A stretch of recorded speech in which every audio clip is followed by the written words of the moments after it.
This is Luke Paulson, the Catholic Conservative, and welcome to the News of the Week for July 10th, 2021. And if you enjoy these videos, do not forget to like, comment, and most importantly, subscribe for more. Biden's actions have led to something major. Saving 16 cents on cheese! It is no cut in the payroll tax or drops in prices across various industries by cutting regulations and taxes making them more affordable, but 16 cents on cheese. Gas prices are already going up because the oil industry is scared that they will not be able to produce as much oil, and as such, the price goes up. Let's talk a little more about that oil price. Obama's own employment prevention agency said that allowing a pipeline was the most environmentally friendly way to transport oil. Countless pipelines are crisscrossing this nation, and this one would be no different. Despite this, Obama decided that he would be depending on foreign oil, which pollutes just as much. President Trump authorized the Keystone XL pipeline, and Biden blocked it. However, the company building the pipeline is not taking this line down. They are suing the Biden administration for $15 million over the loss of 48,000 jobs. For the life of me, I cannot imagine why the federal government is issuing these permits. If the people in the state want the pipeline, let them. Americans are getting fed up with statism. Critical race theory creates an oppressor-oppressee mentality, and parents are sick and tired of it. Governor Ron DeSantis of Florida has finally had enough of it and signed the Parents' Bill of Rights. This allows parents to know exactly what the school is teaching and requires schools and teachers to disclose everything with parents. The teachers are our employees. We are paying their salaries, and therefore, they should not be keeping secrets about your own children. This is supposedly going against LGBT rights, and it could put these children at risk if their parents are not accepting.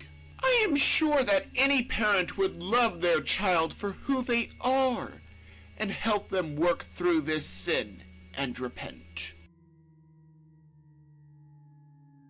Obama spied on the Associated Press. That is a fact. Now, Tucker Carlson received an anonymous tip that he was being wiretapped.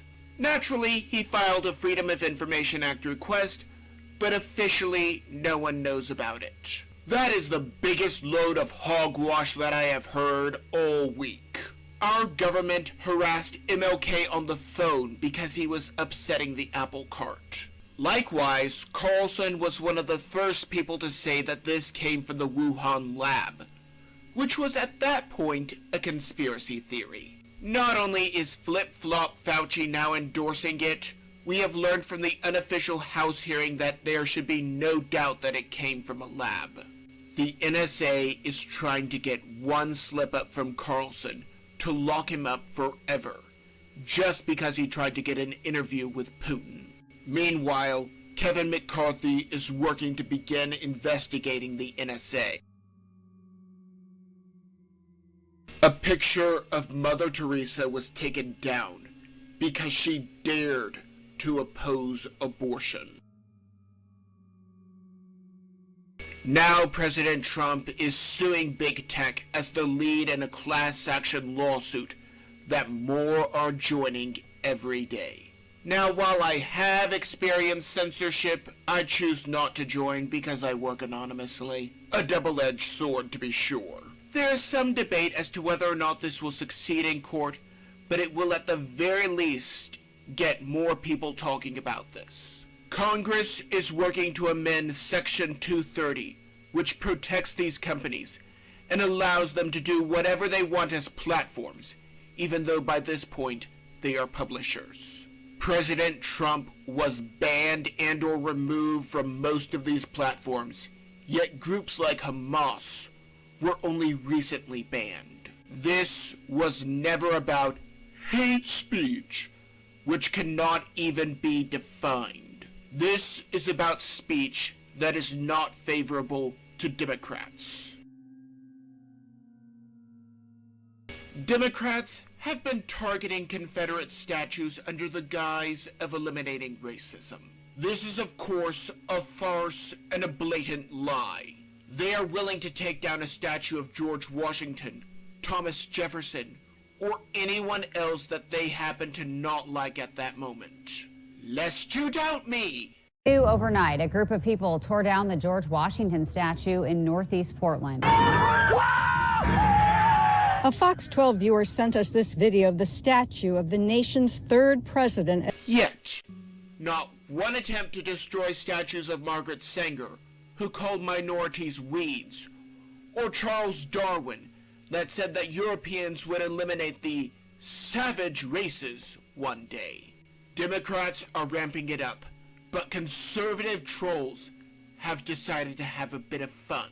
They are covering up Black Crimes Matter graffiti and defacing a statue of criminal extraordinaire Fentanyl Floyd. New York's hate crime division is preparing to deal with this. However, if there was a monument to black soldiers from the Civil War, what would Democrats do? Christians Engaged was targeted by the Interstate Robbery Service in the same way that Lois Lerner targeted Tea Party groups in the Obama era. Apparently, their platform was too similar to the Republican platform. The real reason, as I said last week, is that it extends the platform given to those who are more sympathetic to big government. After suing them, the IRS reversed their decision. This means something. It means that there is a time to turn the other cheek and a time to flip over the tables in the temple area. It is not just a good idea for Christians to get involved with politics. It is a moral and God-given obligation for each and every one of us. What would you do with $20,000? That is enough for a few semesters of college education, or a down payment on a house. However, if you live in Canada, that may be how much you can be fined for online hate speech. Just like I said a moment ago, hate speech is never properly defined. Anything could be hate speech. You could say that the China virus came from a lab in Wuhan, and that is hate speech, until Flip-Flop Fauci says that it is possible. It might even be hate speech to say that there is only one way to heaven, and that is through Jesus Christ. This is not North Korea, China, or Russia. This is right next door, and it is coming like a freight train. As if Jehovah's Witnesses were not bad enough, now we have people going door to door trying to get people signed up for vaccines. Now, there are a lot of memes going around about tying them up, but I do not support violence against these people. They are just trying to do their job of perpetuating security theater and enslaving the masses as a result. It is not as if they mean any harm. My advice, tell them that you cannot talk because your houseplant is dying, and you need to be with it in its final moments. The San Francisco Gay Men's Chorus has produced this song. We'll convert your children. Happens bit by bit, quietly and subtly, and you will barely notice it. You can keep them from disco, warn about San Francisco, make them wear pleated pants, we don't care. The gay agenda is coming home. We're coming for your children. We're coming for your children. And the world's getting kinder. Gen Z's gayer than Grindr. We'll convert your children. For years, we have been told that there is no gay agenda. We have been told that drag queen story hour, immoral classroom lectures, men competing with women, and worse, were nothing to be concerned about. I am glad that they made this song. At least now we have the truth of what their goals are, right from the horse's mouth. There is no need to guess anymore. Not that there ever was. Maybe I'm just blowing smoke. Maybe I'm completely off my rocker, but that is just my opinion. And if you enjoyed this video, do not forget to like, comment, and subscribe. And also please consider following me on social media.